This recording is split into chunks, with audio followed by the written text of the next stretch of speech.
মহাকাশের রহস্যময় নীরবতার মধ্যেও শোনা গেল এক অভূতপূর্ব শব্দ। নাসার সাম্প্রতিক গবেষণায় উঠে এসেছে এক চমকপ্রদ তথ্য। মহাকাশে প্রতিনিয়ত একটি ধ্বনি শোনা যায়, যা যেন কোটি কোটি মানুষের সমবেত সুরের মতো শোনায়। এই আবিষ্কার প্রাসঙ্গিক করেছে 1400 বছর আগের একটি হাদিস, যেখানে রাসূল সাল্লাল্লাহু আলাইহি ওয়াসাল্লাম উল্লেখ করেছিলেন যে ফেরেশতারা আকাশে প্রতিনিয়ত আল্লাহর জিকির করছেন। হাদিসে বর্ণিত হয়েছে, শবে মেরাজের রাতে রাসূল সাল্লাল্লাহু আলাইহি ওয়াসাল্লাম আকাশের ভেতর এক রহস্যময় শব্দ শুনেছিলেন। তিনি বলেছিলেন, আকাশের প্রতিটি কোণ থেকে এক তীব্র কম্পনের শব্দ আসে, কারণ আকাশে এমন কোনো 4 আঙ্গুল পরিমাণ জায়গা নেই যেখানে ফেরেশতারা সিজদায় রত নন।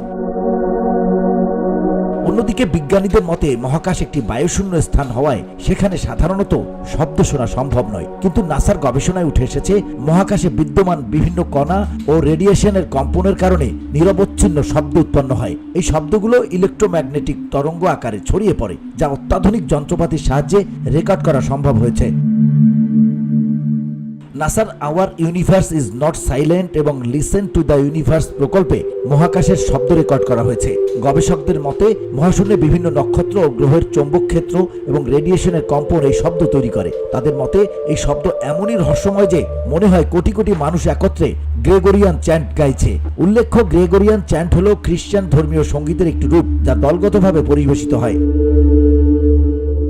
বিজ্ঞানীরা শব্দের উৎস নিয়ে বিভিন্ন ব্যাখ্যা দিলেও এর অনেকটাই মহানবী সাল্লাল্লাহু আলাইহি ওয়াসাল্লামের বর্ণনার সঙ্গে মিলে যায়। রাসূলের ভাষ্যমতে ফেরেশতারা আকাশের প্রতিটি কোণে আল্লাহর জিকির করছেন। তবে আধুনিক বিজ্ঞান এটি ব্যাখ্যা করছে নক্ষত্রের বিকিরণ ও মহাকাশের কম্পনের ফলে সৃষ্ট শব্দ হিসেবে। নাসার এই আবিষ্কার নতুন করে আমাদের মনে করিয়ে দেয় 1400 বছর আগের ঐশী বার্তাগুলোর তাৎপর্য কত গভীর। মহাকাশের শব্দগুলো কি সত্যিই ফেরেশতাদের জিকির? এর প্রকৃত উত্তর একমাত্র আল্লাহই জানেন। তবে এটি নিঃসন্দেহে একটি অনন্য আবিষ্কার, যা আমাদের বিজ্ঞান ও বিশ্বাসের সংযোগ নিয়ে নতুন করে ভাবতে বাধ্য করে। VOD Bangla news desk.